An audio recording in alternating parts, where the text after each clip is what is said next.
High বন্ধুরা, শুভ দুপুর সবাইকে।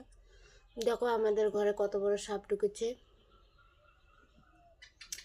এত বড় সাপ দেখে ভয় লাগতেছে, বাড়িতে কেউ নেই, সাপটা বের হতেও পারছে না।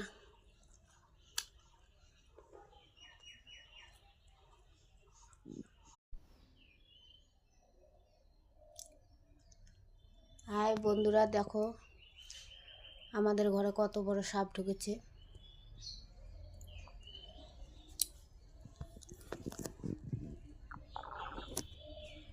তো সাপটা ঢুকেছে, বের হতে পারছে না।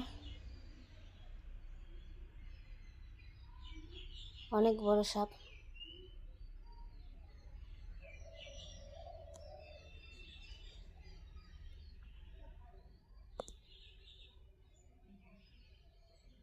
বন্ধুরা, কে কে সাপটাকে চেনো কমেন্ট করে জানিও।